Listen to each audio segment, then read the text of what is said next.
Hi friends, ஒரு அழகான பட்டு சாரீக்கு கை மாடல் எப்படி கொடுக்குறது நான் சொல்லித்தரேன் உங்களுக்கு. அதுக்கு லைனிங் பீஸில் முதல்ல நம்ம அந்த கையை கொண்டு வந்துப்போம். அதுக்கப்புறம் அதை போட்டு நம்ம மெயின் பீஸ் கட் பண்ணிக்கலாம். இப்போ லைனிங் பீஸை எப்பவும் போல் 4ஆக மடித்து போட்டுக்கோங்க.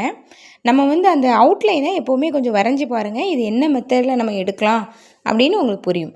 இது உங்களுக்கு தெரியுதா? 2 சைடு நம்ம வேறு மெயின் பீஸும் சென்டரில் வேறு கலரும் நம்ம கொடுத்தா இந்த மாடல் ரொம்ப அழகாக இருக்கும். இப்போது ஃபஸ்ட்டு கையோட உயரத்தில் 1 இன்ச் விட்டுக்கோங்க, 2 பக்கம் ஸ்டிச்சிங்க்கும் சேர்த்து. இனி ரொம்ப ஈஸியாக கையை கட் பண்ணால் இந்த மெத்தட் தான். அளவு ப்ளவுஸோட கையை தூக்கி அப்படியே போட்டு நம்ம மார்க் பண்ணி எடுத்துக்கிறது.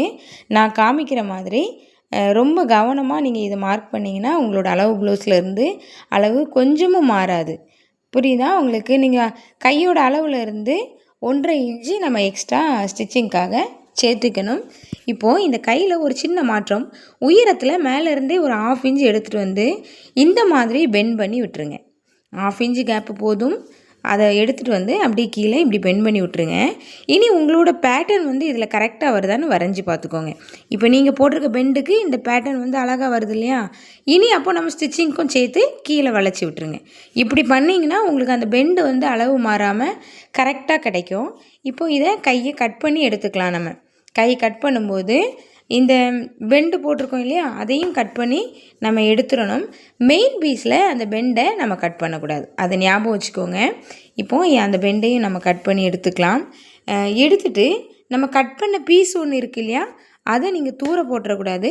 அதுதான் இந்த மாடலோட ரொம்ப முக்கியமான பகுதின்னு கூட நம்ம சொல்லலாம். இப்போ இந்த கையை நம்ம கட் பண்ணி எடுத்துட்டோம், அதை அப்படியே வச்சுக்கோங்க. இனி நம்ம மெயின் பீஸ் எடுத்துக்கலாம். மெயின் பீஸில் இந்த எப்படி சொல்கிறது, இந்த பெண்டை நம்ம கட் பண்ணி எடுக்கணும்ல இந்த கையை, அதுக்கு நீங்கள் மேக்ஸிமம் பார்டர் பக்கம் நீங்கள் கட் பண்ணிக்கோங்க. பார்டர் பக்கங்கும்போது இந்த கையை இன்னுமே கொஞ்சம் தூக்கி கொடுக்கும். நான் இப்போ பார்டரை தான் திருப்பி 4ஆக மடித்து போட்டிருக்கேன். இது ஒரிஜினல் நீங்கள் கை எடுத்திங்கன்னா ஒரு பக்கத்துலேயே 4ஆக மடிக்கிறது உங்களுக்கு பத்தாது. ஆனால் நம்ம கொஞ்சம் கழித்து கம்மியாக தானே வெட்டியிருக்கோம், அதனால் இதுக்கு இந்த கை உங்களுக்காக போதுமானது. நம்ம 4ஆக மடக்கி போட்டு இந்த அளவு லைனிங் கிளாத்தில் நம்ம கட் பண்ணியிருக்கோம் இல்லையா, அதை தூக்கி மேலே நீங்கள் அப்படியே போட்டுருங்க.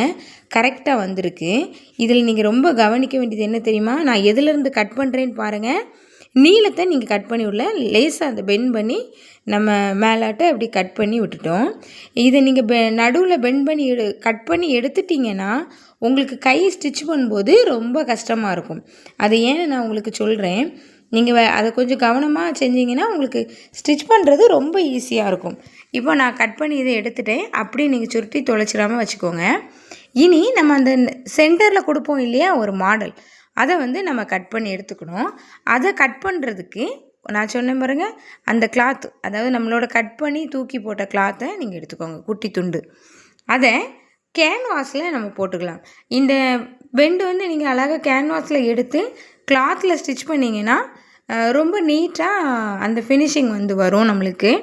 இப்போது இந்த 4ஆக மடிச்சுக்கோங்க. கேன்வாஸை 4ஆக மடித்து எடுத்துகிட்டு நான் காமிக்கிற மாதிரி அகலத்தில் ஒரு 1 இன்ச் விட்டுட்டு அதுக்கப்புறமா இந்த கிளாத்தை நீங்கள் இப்படி கேன்வாஸை நீங்கள் கட் பண்ணி எடுக்கணும். தெரியுதா உங்களுக்கு? இப்போ இந்த பெண்டு இதில் உட்காந்துச்சுன்னா ஸ்டிச் பண்ணி முடித்த பிறகு கரெக்டாக இருக்கிற மாதிரி அந்த வளைவை நீங்கள் அட்ஜஸ்ட் பண்ணி எடுத்துக்கோங்க. இப்போ பார்த்தீங்கன்னா தெரியுதா உங்களுக்கு? அது அழகாக வரும். இனி நம்ம அடுத்த கிளாத்தில் இன்னொரு கலர் வச்சுருந்தோம்லே, அதில் நான் இப்படி காமிக்கிற மாதிரி நீங்கள் கட் பண்ணி எடுத்துக்கோங்க. இப்போது கை கட் பண்ணி எடுத்துட்டோம். இதை எப்படி ஸ்டிச் பண்ணுறதுன்னு நான் உங்களுக்கு சொல்லித்தரேன்.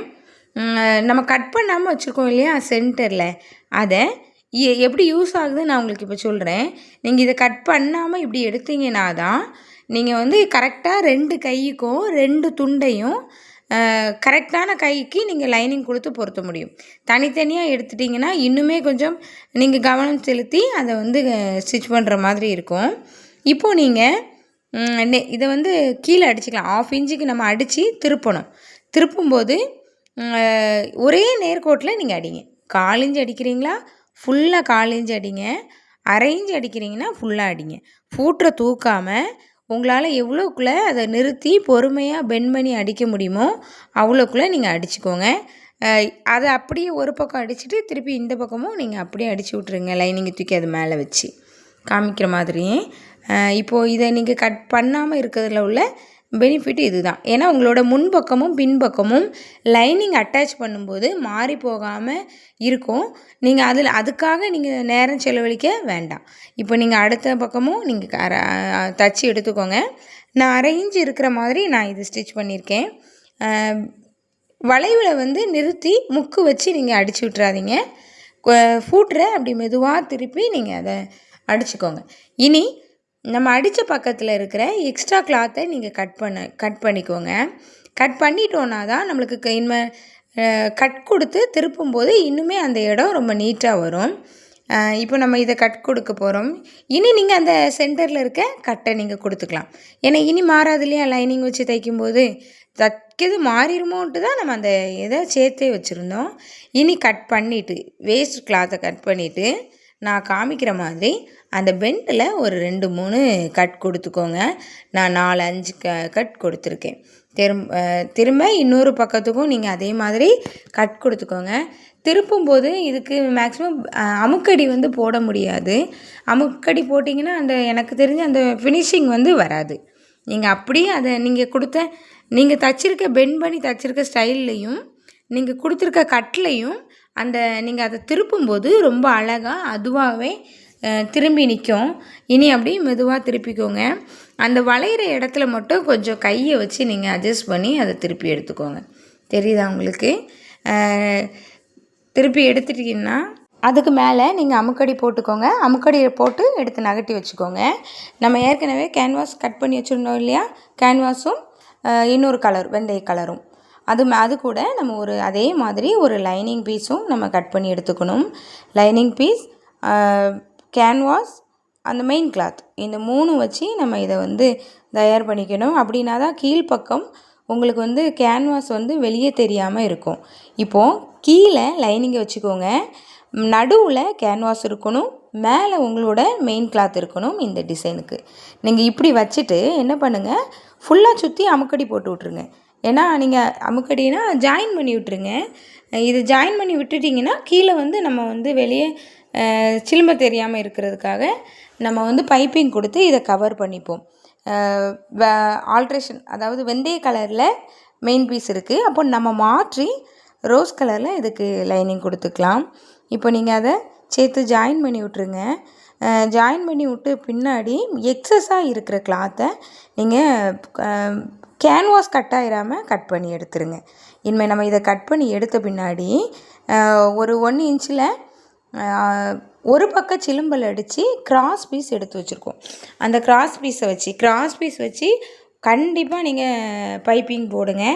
நேர் பீஸை வச்சு பைப்பிங் போட்டிங்கன்னா உங்களுக்கு அந்த வளையக்கூடிய இடத்துல வளைஞ்சி கொடுத்து அழகான ஃபினிஷிங்கில் உங்களுக்கு பைப்பிங் எப்போவுமே கிடைக்காது.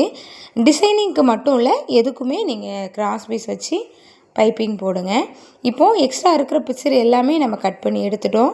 இனி நீங்கள் எடுத்து வச்சுருக்க கிராஸ் பீஸை எடுத்துக்கலாம். எடுத்துகிட்டு நல்ல பக்கம் வச்சு நீங்கள் பைப்பிங் வச்சு விட்ருங்க.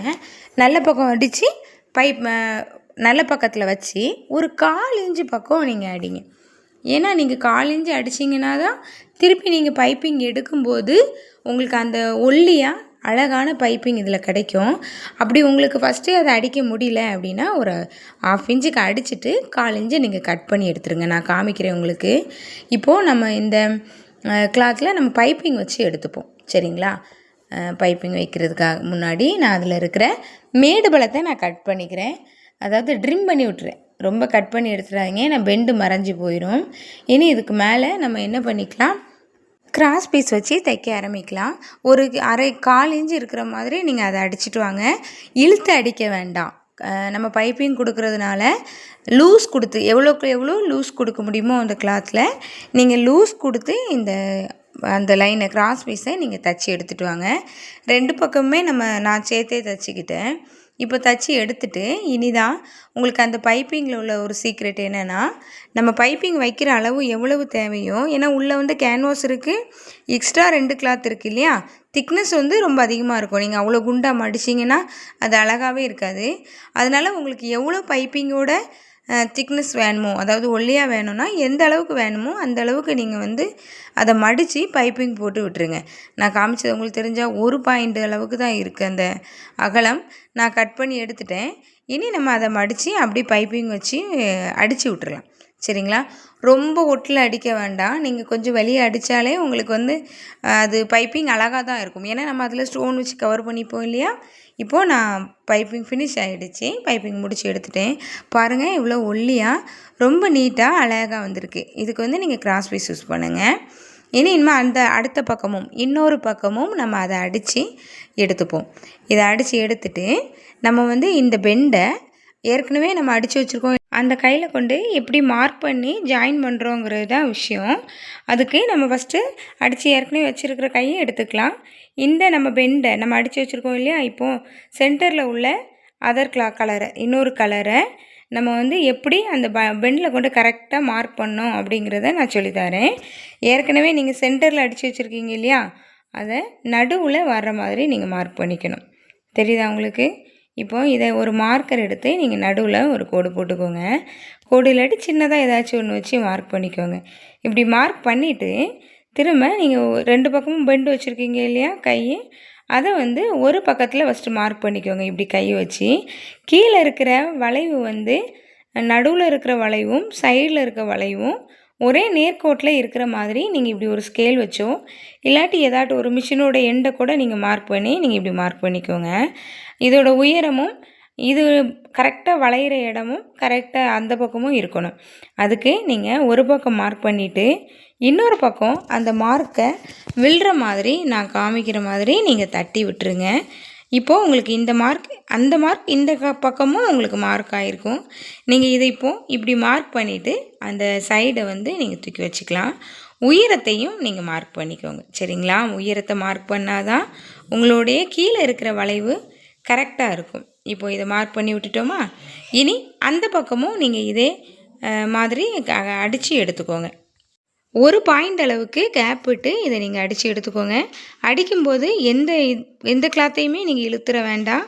அதே மாதிரி அப்படியே வச்சு நீங்கள் எப்படி மார்க் பண்ணியிருக்கீங்களோ அதே இடத்துல வச்சு அடித்து எடுத்துருங்க. முடிக்கும்போது கண்டிப்பாக கிட்டித்தேல் போட்டுக்கோங்க. இதே மாதிரி அந்த பக்கமும் நம்ம அடித்து எடுத்துக்கலாம். இது அடிக்கும்போது மாறிடுச்சுன்னா உங்களுக்கு அளவும் மாறிடும்.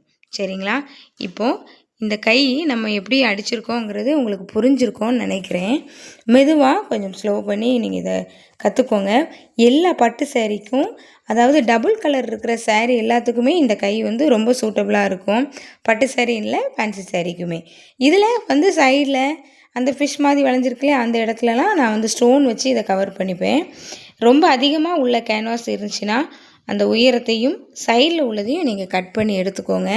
நம்ம கட் பண்ணும்போது ஏற்கனவே பொருத்திருக்க பக்கத்தில் டேமேஜ் இல்லாமல் அழகாக கட் பண்ணி எடுத்துக்கோங்க. இப்போ பார்த்தீங்கன்னா தெரியுதா? நடுவில் இருக்க 2-3 ஸ்டோனும் சைடில் ஸ்டோன் ஒர்க்கும் கொடுத்து இந்த கையை நான் சூப்பராக ஃபினிஷ் பண்ணியிருக்கேன். நீங்களும் இதை ட்ரை பண்ணி பார்த்துட்டு எப்படி இருக்குதுன்னு சொல்லுங்கள். ரொம்ப பயனுள்ளதாக இருக்கும்னு நான் நம்புகிறேன். லாஸ்ட்டில் இந்த கையோட ஃபினிஷிங் இப்படி தான் கிடச்சிது. தேங்க்ஸ் ஃபார் வாட்சிங்.